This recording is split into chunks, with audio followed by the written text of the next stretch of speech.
이륜농구 TV에 오신 여러분 환영합니다. 저는 스포츠조선 유동혁. 루키더 바스켓 박지도입니다. 네, 3월 첫째 주 WKB의 룸앤 팩트 시작을 하도록 하겠습니다. 저희가 조회수가 보통 좀 겸손하게 1,000건, 2,000건 이러다가 지난주에 한 6,000건 정도로 올랐어요. 아 그래요? 왜 그렇게 됐죠? 역시 저도 모르겠어요. 그거죠 뭐 저기 또 미사랑하려고요? 연홍 TV에서도 제가 나가서 이제 쌈끌이를 했잖아요. 그건 아닌 것 같아요. 예, 그거예요. 네. 아니에요, 그건. 그거엔 없어요. 그건 아닌 것 같아요. 분석력이 그 모양이니까. 분석력이 왜요, 제가? 네, 문제 많아요. 네. 지금 윤예민 선수 내가 이제 공격할 건데. 뭘요? 거기에 대해서 지금 벌써부터 이제 셀프 디펜스 하는 거죠. 제가요? 네. 아유, 저는 수비 안 해. 저 공격농구합니다. 그렇습니다. 과도한 컨셉트를 지금 지향하는 우리 박진호 편집장과 함께 양. 지향. 양. 향. 네네.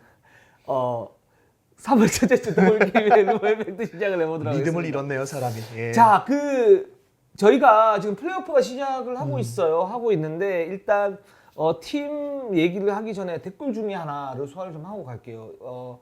지금 WKB의 시상식에서 그 MIP를 왜 경기 운영하고 이제 심판분들이 정해서 주느냐, 이거는 좀 문제가 있지 않냐 얘기를 하셨는데, 요거는 글쎄 배경이 저는 정확하게 뭔지 모르겠는데 이거는 기자단이 투표를 하는 게 맞다라고 봐요. 네. 예, 사실 아마 그게 있을 거예요. KBL이랑 다르게 WKBL은 시즌 중에도 MIP를 라운드 MIP를 발표하잖아요. 네네. 근데 이 연속성으로 가져가는데 시즌 중 MIP를 MVP 시즌 중 라운드 MVP를 기자단 투표로 진행을 하면서 MIP를 따로 하는 게 네. MIP 투표를 질문을 하면은 답이 안 온대요. 근데 그거는 얘기를 갖다 해줘야 되는 부분이고, 예, 해줘야 되는 부분이고, 그러니까 MVP 투표를 진행을 사실 MIP 같은 경우에 매 라운드별로 진행을 하지는 않거든요. 근데 이제 WKB의 어떤 특수한 그렇죠. 그렇게 사정에서 하죠. MIP를 이제 하는데 이제 그건 뭐 충분히 할 수 있고 할 수 있는 제도라고 봐요. 왜냐면 사기 진작을 위해서 그렇게 줄 수 있다 상을. 네네.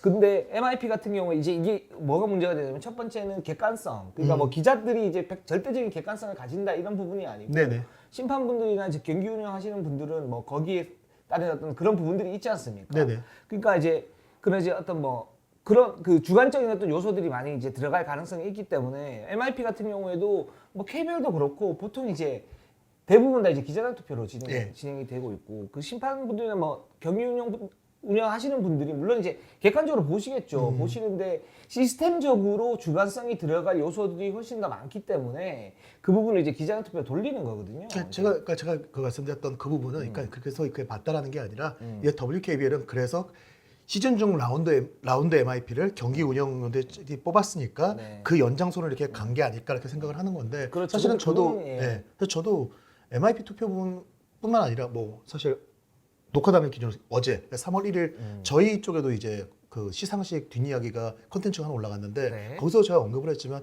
MIP뿐만 아니라 모범 선수상도 심판이 뽑아요. 근데 이 모범 선수라는 게 선수들한테 모범이 되고 그렇죠. 이제 귀감이 되는 건데 이거는 선수단이 뽑던가 아니면 육기구단 감독이 뽑던가 이게 맞지 않나. 그거는 심판이 뽑는다는 거는 보기에 따라서는 아니 뭐 어필 잘 안 하고 심판이 뭐라고 얘기했을 때 말잘 듣는 사람 주는 거야? 이런 판단을 줄 수도 있고, 그래서 약간 이런 부분들에서는 조금 뭐 틀렸다라기보다 한 번 더 생각을 해보고 이 시스템을 팬들이 보기에 좀 이상하다는 느낌이 드는 부분이니까 이 부분은 WKB를 한번 생각을 해보면 좋을 것 같아요. 그렇죠. 이게 WKB의 시스템이 그 불안한 면이 있으니까 그 부분은 좀 수정을 하는 게 좋을 것 같아요. 그럼 예. 좀 더 그 상의 권위를 높여주자는 거지 이걸 뭐 그렇죠. 흔들자는 건 아니니까요. 그래서 실제적으로 이제 MIP 같은 경우 이제 김소니아 선수가 받았는데 김진희 선수가 사실 굉장히 유력하지 않았습니까? 네네. 제가 봐도 뭐 김진희 선수가 받는 게 훨씬 더 좋았다라는 생각이 들고, 뭐 워낙 극적으로 발전을 했으니까, 물론 김소니 선수도 이제 기량의 어떤 발전했던 폭이 넓긴 했었지만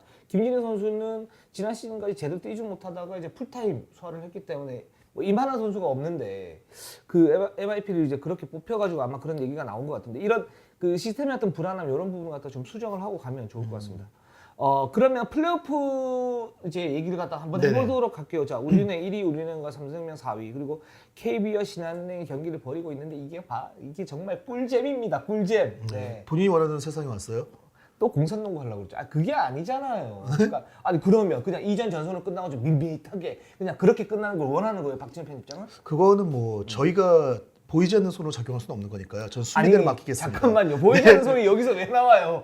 거기서 보이지 않는 손이 나오면 안 되지. 그럼 내가 뭐 보이지 않는 손 때문에 이제 공산농구를 한다 뭐 이런 의미로 들릴 수 있잖아. 아니, 저는 그런 식으로 매기는 거야? 아니, 아니 루키도 바스켓은 이동환도 그렇고 박진호도 그렇고 날 매기려고 그냥 아주 작전을 하고 나온 거예요? 이동환이 그래요? 네. 이야, 바르게 크고 있네요, 이 아이가. 대신에 이동환 기자는 칭찬을 하죠. 우리 박진호 편집장은 이렇게 꼬지만.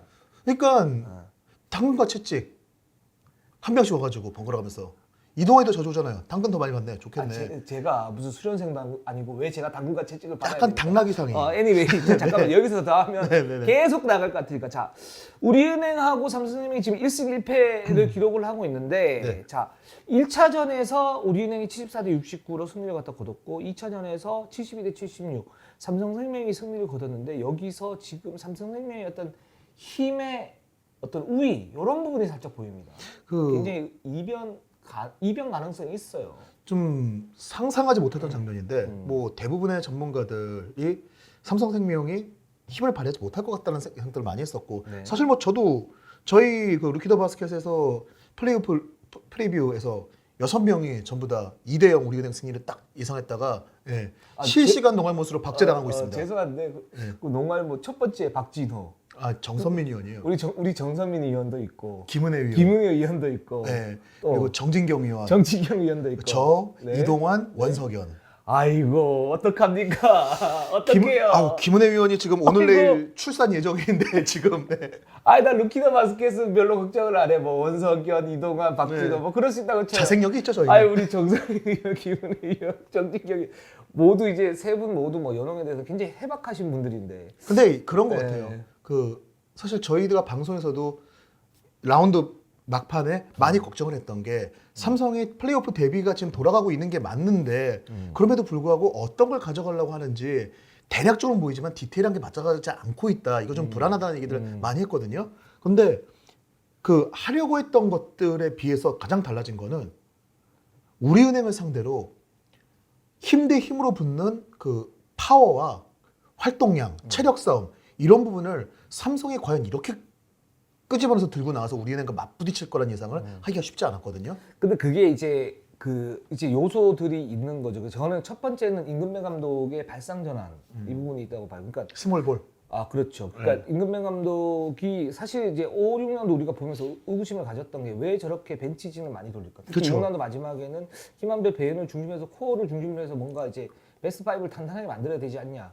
근데 이제 거기서 의문이 들었던 건 어떤 부분이냐면 저렇게 하면 로테이션을 갖다 돌리면서 체력전으로 이렇게 맞부딪히지 않을까. 근데 그래도 김한배 배우는 코어로 이렇게 서게 되면 나머지 선수들 갖다 돌린다고 하더라도 그런 이제 효과가 좀 미비할 텐데 그랬는데 여기에서 배윤과 김한배를 과감하게 로테이션을 시켜버렸어요. 이 부분이 저는 굉장히 주요했다고 보는데 이게 사실은 쉽지가 않은 게 그렇죠. 이거는 이제 삼성생명의 골밑 우위를 포기를 하고 우리은행과 이제 스몰 라인업으로 맞대결을 펼치겠다라는 거거든요. 근데 거기에서 중심이 이제 윤예빈이 많이 뛰고 있어요. 윤예빈이고 그리고 신이슬 뭐 김나연도 있고 김남비, 김보미 이런 선수들이 돌아가면서 뛰니까 여기에서 어떤 파울이라든가 실책 비율은 높지만 우리은행과의 마지막 힘싸움, 그러니까 체력전의 어떤 마지막 힘싸움에서는 지금 뒤지지 않고 있다. 오히려 좀 더 미세하게 우위를 보이고 있다. 즉 객관적 전력을 좀 더 잘 살리고 있다. 좀 이렇게 봐야 될 것 같아요. 일단은 그 지금 말씀해주신 분들이 다 결과가 맞는 얘기니까. 네. 근데 저희가 그 부분이었거든요. 이 마지막 라운드까지 가면서 정규리그 때 결국 삼성생명이 여기서 옥석 가리긴 할 거다. 그 사실은 플레이오프나 단기전을 간다면은 10명을 쓰고 쳤다면 거기서 한 7, 8명으로 압축을 해서 나가기 마련이니까. 네. 근데 삼성생명은 그냥 막판에 썼던 10명이 다 들어갑니다. 그렇죠. 네, 그러니까 결국은 그게 옥석 가리기가 아니라 그 선수들을 다 뛰게 하기 위해서 썼다는 거고 이게 어떻게 보면 인해 전술이거든요. 그 우리은행은 결과적으로 뛸 수 있는 가용 인원이 맥시멈 7명이란 말이죠. 그렇죠. 지금 엔트리를 보더라도 나머지 3개 팀들은 15명 엔트리를 다 적어냈는데 우리은행은 김정은 포함해서 13명밖에 못 적어낸 상황이에요. 그리고 그중에서 가용 인원 정말 7명이라고 봤을 때 어제 이제 2차전에서 승리할 때 보면은 10점 차 이상 벌어졌을 때 이제 신이슬, 이주연 이런 선수들을 집어넣어요. 그런 선수를 집어넣었을 때 점수차가 좁혀지더라도 괜찮은 거죠. 일단 우리가 10점 앞서고 있던 거 5점, 3점까지 버티면은 나중에 체력적으로 서로 떨어진 상황에서는 그때 우리 진짜 1군이 나가지고 붙겠다. 이건 오히려 우리은행이 정규리그에 KB를 만나거나 할 때 최은실 선수를 선발로 안 내고 오히려 2쿼터, 3쿼터에 내가지고 그 힘싸면서 몰고 가는 약간 그런 느낌이 있었던 건데 오히려 삼성생명이 이런 움직임이 나오면서 우리은행은 좀 당하고 있지 않나 싶어요. 우리은행이 체력전에서 밀리는 게임이 단기전에서 과연 얼마나 있었나 싶거든요, 사실. 그러니까 이 부분이 좀 지켜봐야 돼. 이게 약간 화법이 달라고요. 예전에 우리은행 같은 경우에는 남자농구 같은 경우에도 예전 그 KCC와 오리온하고 이제 게임 챔프전을 할 때 근데 KCC가 이길 수 있는 가능성이 훨씬 높다라고 전문가들이 예상을 했었거든요. M이 뛰었던 예, 때죠. 그때죠. 근데 그때 이제 왜 그랬냐면 그때 당시 이제 플레이오프의 화법은 센터, 그러니까 그쵸. 에이스, 네. 포인트 가드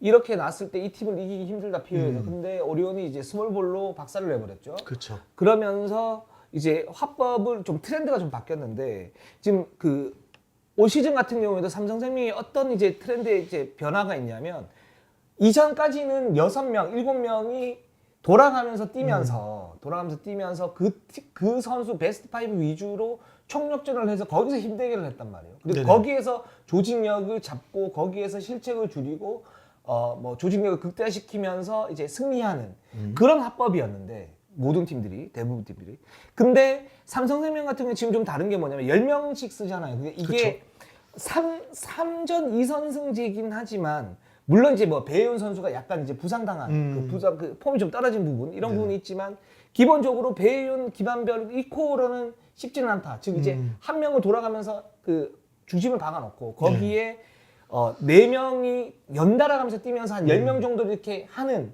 그러면서 체력전으로 가는 그쵸. 요런 그 체력전으로 가면서 의미 있는 어떤 그 로테이션을 갖다 돌리는 이런 그 삼성생명의 시스템은 이전 피오 때의 어떤 화법과는 좀 달라요 많이. 그래서 저는 위성호 감독이 위성호 감독도 1차전 끝나고 내가 실수했다는 얘기를 했었고 좀 약간 당황한 모습을 보였고 어디 2차전도 보면은 작전 타임 때 그 상당히 곤란해하는 모습이 나왔었거든요. 그 판을 짜다가 아 계산이 안 되네라는 그런 약간 뉘앙스의 얘기를 하면서 전종 코치가 누굴 거다 뭐 이런 얘기를 하는 이게 아마 위성호 감독도 저쪽이 인원을 많이 쓰더라도 그걸 바탕으로 정말 이렇게 체력적으로 압박을 하고 전체가 정말 전투력으로 완전히 부딪혀버리는 싸움을 걸고 나올까. 저 팀이 정말 배혜윤과 김한별을 돌아가면서 이 단기전에서 활용할 수 있을까. 그래도 여기선 이 선수들이 해야 될 텐데 그 고민을 좀 많이 했었던 것 같아요. 그렇죠. 그러면서 근데 이제 1차전에서 위성호 감독이 이제 헷갈렸던 거는 뭐냐면 배윤 김한별이 나올 것이라고 보고 있고 거기에 대한 이제 수비를 했었는데 준비를 했는데 사실상은 김한별 선수 그리고 나머지 4명을 외곽 선수 갖다 배치를 하면서 스몰 라인업으로 계속 나온 거죠. 그게 이제 끝까지 갔던 거죠. 그러니까 이제 중간에 한번 바뀔 거라고 생각을 했는데 네, 수비법 그러니까 4쿼터 승부처에서는 둘을 이제 같이 쓸 거라고 했는데 물론 김범희 선수 퇴장을 당하면서 쓰긴 했었지만 그건 이제 국려지책으로 썼던 거고. 그렇죠. 삼성의 네. 주요 작전 범위에 있었던 건 아니었던 그렇죠. 거죠. 그게 이제 메인은 아니었던 네. 거예요. 그게 그냥 옵션 중에 하나였던 거예요. 그래서 이제 우리는 이제 위성호 감독이 거기에서 이제 헷갈린다고 얘기를 했던 거고 2차전에서는 아마 스몰 라인업에 대한 대비 그리고 배혜윤, 김한별 둘에 대한 대비를 동시에 했을 거예요. 물론 배혜윤, 김한별 둘이 동시에 뛰었을 때 어떤 그런 그 시스템에 대해서는 공수 뭐 준비에 대해서는 미리 준비를 하고 있었던 거고 네, 그렇죠. 이제 하나가 더 추가가 된 거지. 이 스몰 라인업을 어떻게 대응할 것인가. 근데 여기서 이제 삼성생명 거기서 또 변화를 줬던 게 어떤 부분이냐면 그렇게 돌려뛰면서도 어떨 때는 김한별 배현을 또 썼던 거죠. 그러면서 이게 단지 어떤 그 핵심 루트가 아니고 옵션 중에 하나로 이렇게 쓰면서 우리은행의 어떤 혼란함을 좀 더 야기시켰고 그러면서 1승 2패를 가지고 갔다 이렇게 볼 수 있는데 여기에서 근데 우리은행은 여전히 강하다고 생각을 해요. 근데 여기서 이제 좀 변수가 나오는 게 뭐냐면 김소니아 선수가 2차전에 뭐 20점을 넣으면서 좋아지긴 했지만 1차전에 좀 많이 부진했었고 반면에 삼성생명은 윤예빈 선수가 어떤 김한별 배현이 나왔을 때 이 선수 하나가 이제 코어를 잡고 또는 한 선수가 더 잡아줘야 되는데 이걸 윤예빈이 지금 정확하게 해주고 있어요. 그러면서 윤예빈이 정말 완전히 벽을 깨고 활활 날아오르는 게 아닌가 저는 이런 생각이 듭니다. 네, 그렇다고요. 예, 윤예빈 얘기를 해보세요. 예, 지난주에 뭐 윤예빈 그렇게 전력에서 큰 보탬이 되지 않을 거라고 얘기하지 않았습니까? 저기서 큰 보탬이 아니라 저는 좀 안정감이 떨어진다고 본다라고 얘기를 했는데 네. 이 윤예빈 선수가 그 얘기를 하더라고요. 네. 어제 사실 정말 눈부신 활약을 했죠. 네. 어제 경기를 마치고 인터뷰 시대 들어와가지고 경기 전에 전문가들 예상에서 2대 0으로 우리가 다 진다고 얘기를 한 것 때문에 네. 자극을 받아서 뭔가를 보여주고 싶었다는 얘기를 했거든요. 예, 삼성생명은 저희한테 뭔가 하나 선물을 줘야 되지 않을까. 윤예빈의 각성을 저희가 이끌었습니다. 역시 그리스 아테네 소피스트 같은 그런 느낌이에요. 그 전생에 아마 그랬을 거예요. 그럼 나는 그 중간의 생을 뭘 산 거야? 그 소피스트면 내가 그때 살고 몇천 년을 잠을 잤네? 다시 안 태어나고? 소피스트였으니까 제가 볼 때는 나쁜 짓을 좀 많이 한 거잖아요. 그럼 사람이 아니었겠지. 미안합니다. 당신은 바로 전생의 친일파였어요. 내가 볼 때. 그만해요. 예. 아무튼 그래서 근데 지금 윤예빈 선수의 경기력이 심상치 않은 게 어떤 부분이냐면 이제 박희진 선수 수비를 하면서도 자기 공격을 해준단 말이죠. 그 부분이 사실 어제 2쿼터였나요? 박혜진 선수를 상대로 윤예빈이 연속 득점을 올리는 장면이 나와요. 돌파를 하고 슛을 던지고 그리고 게임은 졌지만 1차전에서도 페인트 전환에서 박혜진 선수를 제끼고 올라가가지고 득점한 장면이 나왔거든요. 그래서 어제 한번 물어봤어요. 윤예빈 선수한테. 그래도 국내에서 앞선 수비의 최고 선수 중에 한 명이 사실 한 명이라고 있지만 사실 최고라고 얘기하는 게 박혜진이란 말이죠. 그 박혜진을 상대로 1대1로 공격이 들어가는 게 부담스럽지 않냐라고 물어봤는데 정말 1초의 망설임도 없이 네 라고 얘기를 하더라고요. 그러니까 힘들다. 어려운 상대다. 박혜진 선배는 다른 선수들보다 훨씬 더 힘든 건 사실이다. 근데 내가 1대1에서 자신감 있게 못 들어갈 건 아니라고 생각을 했다. 다만 자기가 아쉬운 거는 그거 넣고 수비에서 똑같이 먹었다.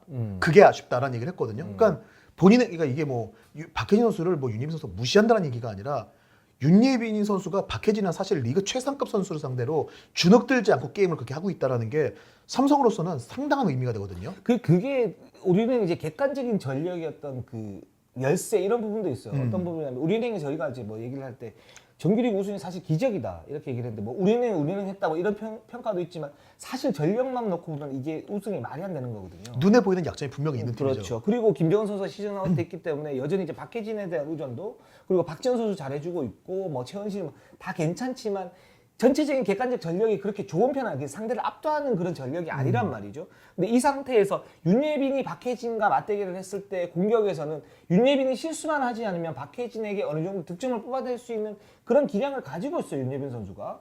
근데 이제 그렇기 때문에 윤예빈 선수가 이제 두려워하지 않는 것. 반면에 박혜진 같은 경우는 공격에 대한 어떤 부담이 굉장히 많기 때문에 수비에서는 약간 좀 뭐랄까 힘을 빼고 게임을 해야 되는데 지금 그렇지 못한 상황을 또 윤예빈 선수가 만들어주고 있다는 거죠. 물론 이제 박혜진 선수가 수비에 집중을 하게 되면 윤예빈도 실수를 하고 어떤 미스도 하고 많이 할 수 있어요.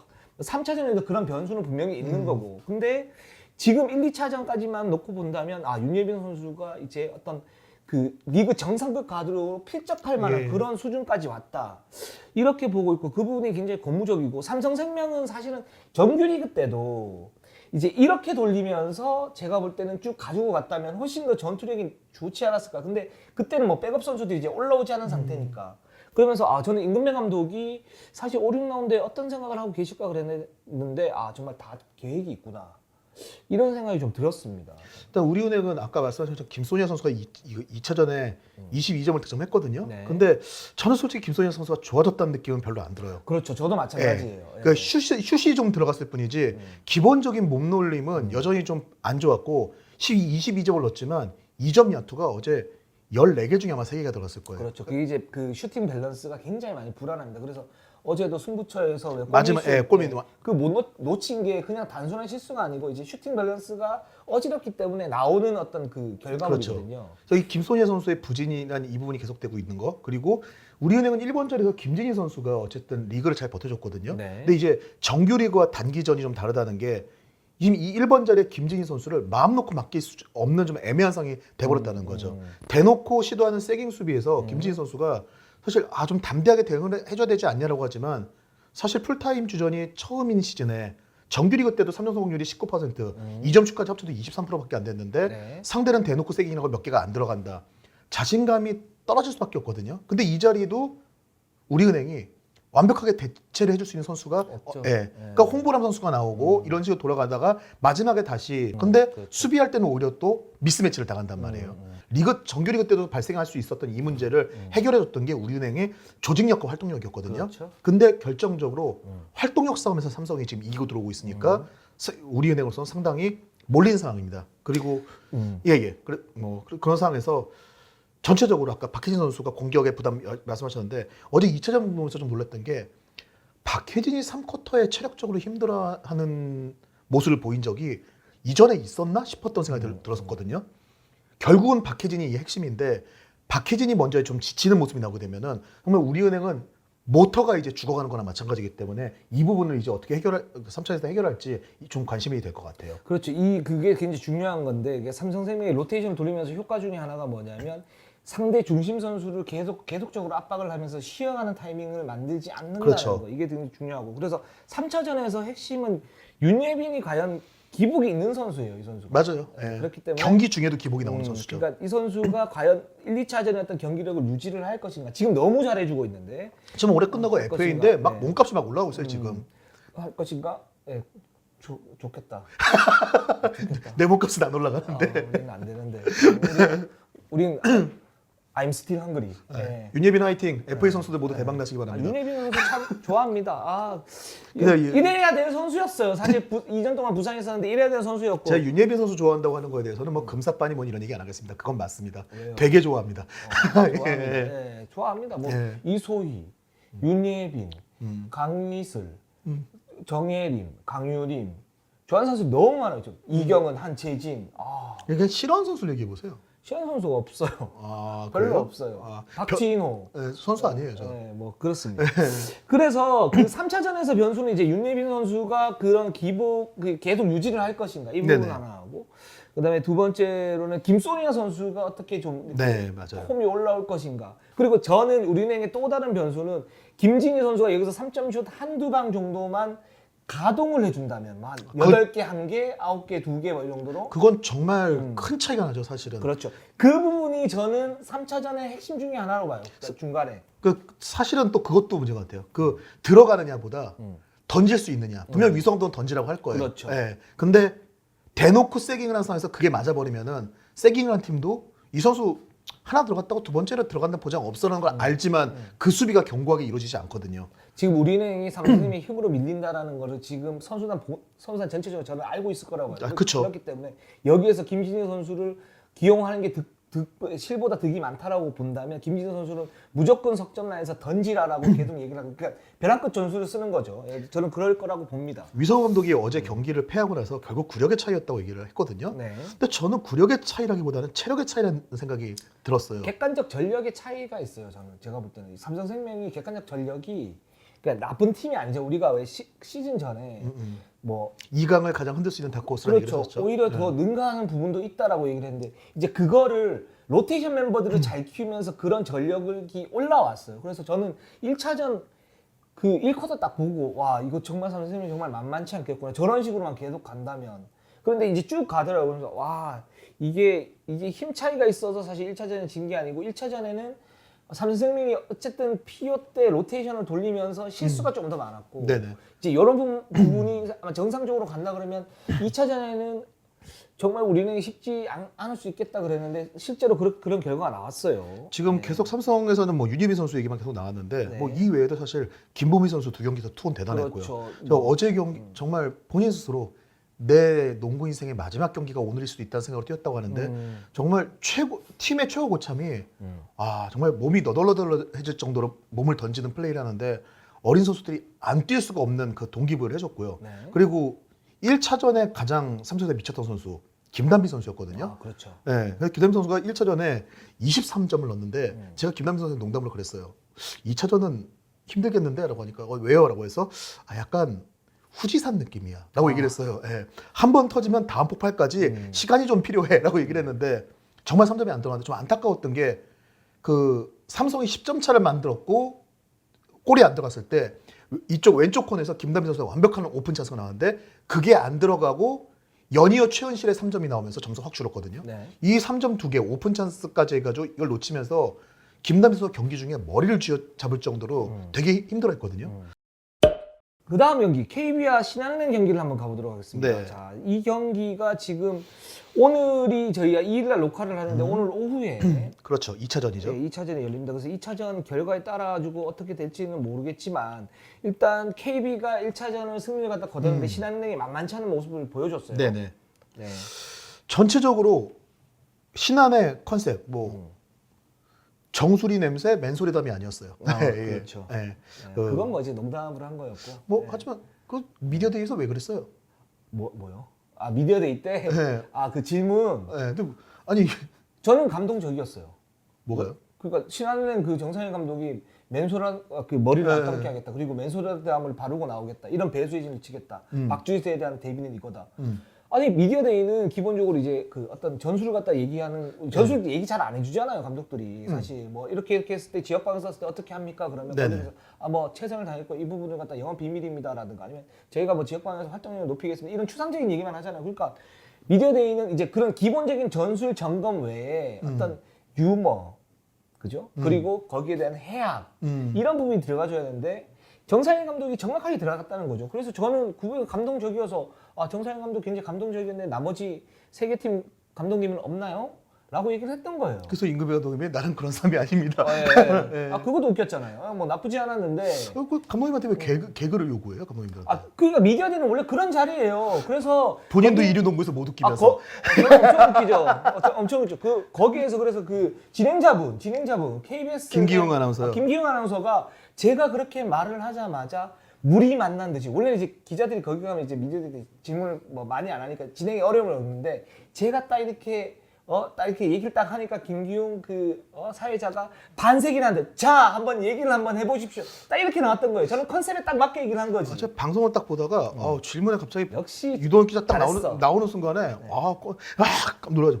뭐야 이 시청자들도 생각해야지. 아, 마스크를 끼고 있었기 때문에 뭐 그렇게 큰 부담은 없었어요. 마스크를 끼고 있었으면 불구하고 되게 눈에 불만이 보이던데요. 질문을 지금까지 대답들을 왜 이렇게 해? 감독들이 약간 거의 아니에요. 그런 느낌으로. 저는 그냥 고민을 한 상태에서 이 정상일 감독이 이 맨소레담 얘기를 어떻게 풀어야 되나, 알겠습니다. 어떻게 잘 극대화시켜서 우리 여자농구 팬 여러분들께 기쁨을 드려야 되나 저는 거기에 대한 고민의 초점이었습니다. 결정적으로 신한은행은 그거였죠. KB가 급절한? 네네네. 아니, 예, 급절한. 뭐 얘기 뭐 잘 들었고요. 결국 그 미디어데이에서 얘기했던 정상일 감독의 그 많은 위터 이런 것 중에서 결국 핵심은 네. 라이트급과 헤비급은 농담이 아니지 않았나. 그러니까 우리가 가져가야 될 부분은 결국은 아웃복싱, 스피드, 템포로 이 경기 템포를 높여가지고 KB의 그 무거운 발걸음이 따라올 수 없게 만들겠다라는 작전으로 나왔는데 성공을 거뒀어요. 초반에 성공을 거뒀는데 하지만 결국 상대를 쓰러뜨릴 수 있는 정도의 보디블로를 치기 전에 먼저 신한의 무릎이 꺾였다. 저는 이렇게 그냥 판단하면 될 것 같아요. 맞아요. 근데 여기에서도 보면 그러니까 이제 신한은행이 그러니까 정상인 감독이 우리가 뭐 양치기 소년이라고 얘기하지 않습니까? 이번에도 사실 김연아 선수에 대해서 뭐 이렇게 얘기를 하다가 이제 나왔어요. 역시. 나왔고 예. 그리고 역시 그 메인으로 썼고 네. 어느 정도 네, 13밖에 안 뛰겠지만 그리고 포인트에 넣었죠. 그리고 유승민 선수가 히든 카드였고 네. 그죠? 그랬는데 근데 신한은행 그래서 그 정상인 감독이 거기서 한 얘기 중에 하나가 뭐냐면 우리는 플레이오프 경험이 없어. 그래서 제가 한재진 선수로 치면 기자 짬밥이 저고 박지로 편집장 또는 손대범 편집장이 이경은이다. 문제가 없다 그랬는데 거기서 문제가 좀 생겼어요 사실. 죄송합니다. 그 부분은 제가 실수였던 것 같아요. 근데 어떤 부분이었냐면 신한은행이 전반에 우리 박진호 편집장이 기사도 썼지만 KB가 턴오버가 전반에만 15개가 나왔죠. 그렇죠. 역대 최다였죠. 네, 플레이오프 역대 최다였습니다. 근데 이게 KB가 그렇게 나올 수 있었던 이유는 뭐냐면 첫 번째는 KB의 어떤 여전히 좋지 않은 활동력 그리고 좋지 않은 조직력 이 부분이 있고 두 번째는 신한은행이 그런 유발을 시켰단 말이죠. 신한은행이 박지수한테 볼이 투입되고 그리고 박지수가 더블팀일 때 주로 어떻게 볼을 빼는지에 대해서 정말 철저하게 분석을 하고 나왔다는 느낌이었어요. 그렇죠. 네. 그러니까 도움 수비를 가는 타이밍을 첫 번째는 그냥 볼이 투입되면 확 들어갔다가 또는 어떤 사이드에서는 볼이 들어가면 확 들어갔다가 또는 들어가는 척하고 잡아서 박지수가 패스를 할 때 패싱레인을 차단했다가 예. 이런 그 철저한 준비가 보였어요. 더블팀에 들어와서 이제 박지수한테 볼을 주고 박지수 잡을 때 더블팀이 간다 하면은 KB도 움직임을 가져가잖아요. 그렇죠. 그럼 박지수도 바로 대응이 나오는데 박지수가 볼을 빼주기 전에 이미 그쪽으로 신하 선수들이 움직여요. 그렇죠. 그 패싱 루트는 다 알고 차단을 하고 있었다, 있죠. 예, 알고 있었다는 그게 거죠. 굉장히 수준 높은 어떤 그 네. 더블 팀의 대응인데 이 부분을 신한은행이 철저하게 준비를 했고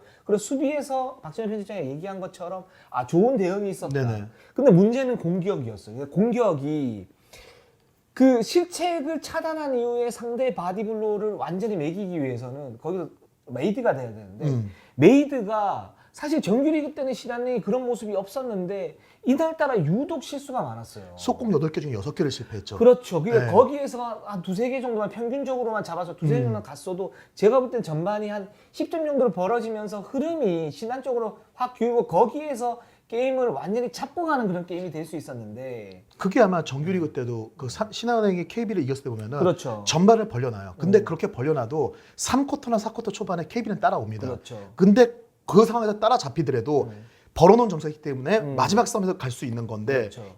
정말 전반의 경기 흐름과 느낌은 신한이 압도한 게임이었거든요. 근데 끝났을 때 점수가 2점 차밖에 안 났어요. 맞아요. 그러다 보니까 신한 입장에서는 와 이렇게까지 달렸는데 떨어지지 않았다. 그리고 KB 입장에서는 오케이 잘 버텼다. 이런 상황에서 3쿼터를 맞이할 수 있는 이 저변이 돼버렸죠. 그렇죠. 그러니까 좀 냉정하게 얘기하면 KB 여러분들한테 좀 죄송한 얘기긴 하지만 객관적 전력은 좋은데 그 발휘를 한 80% 정도밖에 못했던 거고 신한은 120%, 130%를 이제 전력을 끌어올려서 딱 했는데 딱 부딪혀 보니까 신한이 흐름을 잡고 갈 수 있었는데 몇 가지 미스 그게 이제 피오했던 경험 부족 이런 부분이 좀 있는 것 같아요. 선수들이 기본적으로 좀 하이퍼가 돼가지고 약간 좀 흥분 상태에서 냉정하지 못했던 그런 부분들이 있거든요. 이경은도 그렇고 한채진도 그렇고 뭐 몇몇 선수 그러니까 차라리 한엄지나 뭐 김단비 선수가 이제 냉정하면 냉정했지 그런 부분이 있었는데 그래서 전반에 점수를 갖다 벌리지 못했고 벌리지 못하면서 그게 후반에서는 어떤 그 박지수가 정말 대단한 모습을 갖다 보이면서 신한에게 카운터 펀치를 날렸죠. 이 박지수 선수가 이날 정말 대단하다고 생각했던 거는 저는 그거였어요. 경기 초반에 박지수가 이렇게 안 좋은 날이 있었나 싶을 정도로 안 좋았거든요. 그렇죠. 턴오버를 1쿼터 첫 득점하기 전까지 4개인가를 했을 거예요. 근데 사실 아까처럼 더블팀 걸려가지고 나가는 턴오버야 그럴 수 있다고 치는데 멘붕이었는지 아웃오브바운드에서 이렇게 주는 그 패스에서도 말도 안 되는 턴오버를 해가지고 상대한테 줘버렸어요. 그게 신한의 압박에서 KB 전체적으로 제가 볼 때 안오미가 좀 왔어요. 네, 그 흔들렸다는 얘기인데. 그러니까 박지수도 거기에 영향을 미친 네. 거죠. 근데 결국 전반에 더블을 했고요. 게임 끝났을 때 23점 27 리바운드를 했어요. 이 결국은 KB가 이날 아까 말씀드린 그 초반 싸움에서 그나마 다행이었던 게 초반에 3점 3개가 터졌어요.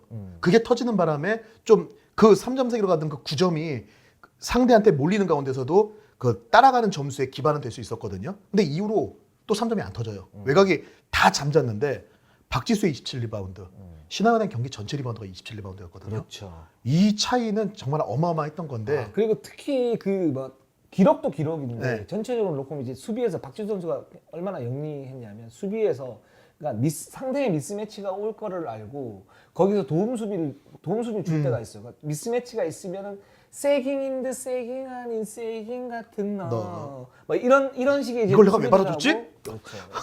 재밌거든. 예. 그리고 그 반대편 사이드에서 박지수 선수 반대편 사이드에서 돌파를 해올 때 이 박지수 선수가 무리하게 블록을 들어가거나 그러지 않아요. 왜냐하면 신한은행은 커팅이 굉장히 좋은 팀이기 때문에 거기에서 살짝만 견제를 해줍니다. 그걸 따라갔다 오히려 자기 선수한테 줄 수 있으니까요. 네. 견제만 해줍니다. 견제만 해주고 정확하게 그 밸런스를 잡아요. 그래서 신한은행 코칭 스태프도 아 박지수 굉장히 영리하다. 그리고 공격에서는 뭐니 해도 공격 리바운드 잡은 뒤에 풋백 득점이 신한은행한테는 너무너무 힘든 상태예요. 그거는 그쵸. 정말 어떤 느낌이냐면 대놓고 뒤통수를 한 대 세게 빡 맞는 느낌. 김단비 선수가 정말 점프가 좋은 선수인데 김단비 선수가 박지수 선수를 박스에 놓고도 위에서 공을 뺏겨버리는 상황이 벌어지니까 좀 그런 게 있는 것 같고 그리고 좀 박지수 선수 부분 얘기를 하나 더 하자면은 본인 정상인 감독은 이제 박지수 선수가 39분 뛰게 한 건 어느 정도 성과였다고 얘기를 했는데 이제 모든 팀들이 그래요. 박지수가 34분 정도의 게임을 뛰게 되면은 제일 안 좋다. 어쨌든 박지수가 게임에서 힘들게 해야 되니까 플레이 타임을 최대한 늘려야 된다는 얘기를 하는데 박지수 선수도 그런 경우를 많이 당했기 때문에 뛰면서도 자기가 안배를 하거든요. 체력적으로. 근데 박지수 선수는 상대가 이 팀도 지금 체력적으로 떨어지고 있는데라는 걸 알면은 그때부터는 안배를 안 하고 달려버려요. 같이 떨어지면 내가 이긴다는 걸 알기 때문에. 근데 박지수 선수가 이날도 그 얘기를 했거든요. 4쿼터 초반에 신한이 먼저 지치는 걸 이렇게 느껴졌다라고 얘기를 하더라고요. 결국 체력 싸움에서 신한이 K보다 먼저 떨어지게 되면은 사실상 이길 방법은 없다. 예, 이런 게 좀 드러났던 것 같습니다. 근데 2차전에서 이런 회복이나 데미지가 사실은 저는 KB가 그래도 조금 더 많다라고 봐요. 신한은 이제는 시즌 준비를 갖다 철저하게 했었으니까. 근데 단 신한이 지금 이제 뭐 2차전이 어떻게 나올지는 모르겠지만 아마 녹화가 이제 업로드가 되면 2차전은 끝났을 때니까. 아, 그렇죠. 예, 끝났을 때니까. 그랬을 때 저는 신한이 이제 플레이오프 2차전에서는 공격에서는 조금 더 효율적인 모습을 갖다 보일 수 있고, 그리고 KB는 체력적으로 살짝 더 이제 다운이 되지 않을까라는 생각이 듭니다. 그래서 2차전도 굉장히 좀 궁금하긴 해요. 예. KB는 일단 3점 슛 지금 너무 안 들어가고 있는데 이 3점 슛 돌아와야 되고요. 겨울잠 너무 깁니다 지금. 그리고 우리은행이 지금 김소니아가 좋지 않다면요. KB는 김민정 선수가 조금 안 좋아요. 네. 예, 많이 좀 안 좋. 자기 역할을 지금 못 해주고 있는데 지금 이 김민정 선수가 살아나면은 KB가 더 무서워지거든요, 사실.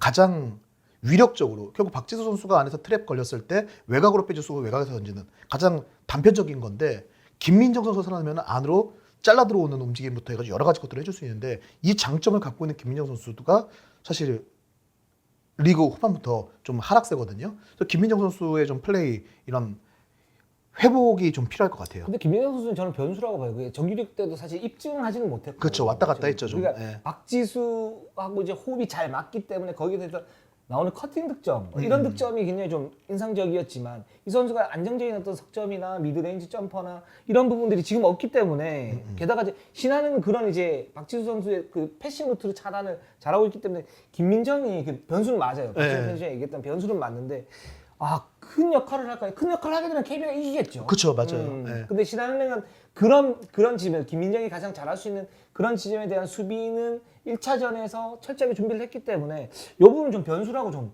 보면 좀 될 것 같습니다. 자, 그리고 저는 네. 그리고 저는 신한은행 같은 경우 마지막으로 하나 좀 생각을 해본다면은 네. 김단비 선수의 체력 관리.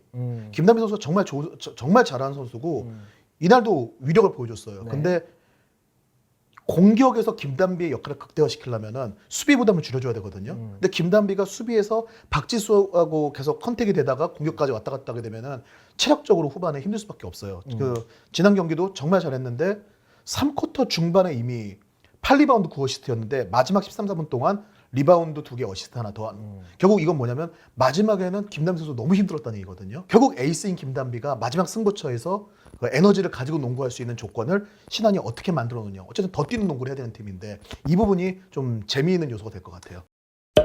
4강 그리고 챔프죠. 네네. 근데 저희가 계속 이제 다음 주에도 화요일 날 아마 녹화가 들어갈 거고 그다음에 이제 수요일 날 업로드가 되는 시스템이니까 흥미진진한 어떤 플레이오프가 지금 되고 있고 이런 부분에서 저는 WKBL이 4강 제도를 만든 걸 굉장히 좀 긍정적으로 봐요. 지금 사실 경기 내용이 이렇게 되면서 4강 플레이오프 제도는 상당히 성공적이라는 느낌이 들어요. 그리고 저희가 계속 이렇게 뭐 심판진들 판정에 대해서 이렇게 좀 비판을 많이 했었는데 지금 플레이오프에서는 물론 이제 뭐 부족한 부분이 있지만 지금 심판진 여러분들도 저는 나름 잘하고 있다고 봐요. 동의 안 하시죠? 저는 일단 시리즈 다 끝내고 얘기하고 싶고 그리고 일단 심판 비판을 제가 너무 많이 해가지고 지금 근데 4강전 3경기는 그래도 사건 사고가 없었으니까. 그러니까 이게 되게 슬픈 거예요. 사건 사고가 없으면 우리가 만족해야 된다는 게. 그게 좋은 거지. 심판이 이제 존재감이 없으면 없을수록 잘 본다라는 얘기니까. 어제 같은 경우에 근데 이제 경기부에서 해프닝이 나왔죠. 경기 끝났는데 1초를 남겨놓고 비디오 판독을 해야 돼.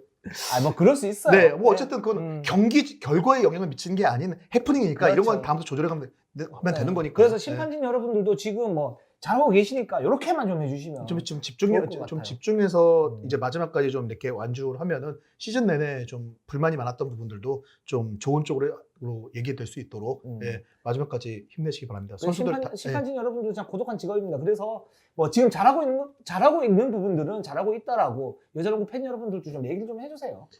비판할 때는 또 비판을 하고. 또 어쨌든 또 이 플레이오프이기 때문에 정규리그보다 몸싸움도 심하고 선수들 투지도 높고 하기 때문에 부상 우려도 높거든요. 이 부분도 사실 심판분들도 더 신경 써서 봐주셔야 되는 부분이고 선수들도 마지막까지 진짜 축제라고 얘기하는 플레이오프와 챔프전에서 다치지 않고 마지막까지 완주할 수 있게 좋은 경기력 보여주시기 바랍니다. 왜 마지막 그렇게 진부하게 시즌의 마지막까지. 너무 진부하고 그러면. 마지막처럼. 그래서 블랙핑크 좋아. 아, 뭐야 그거는?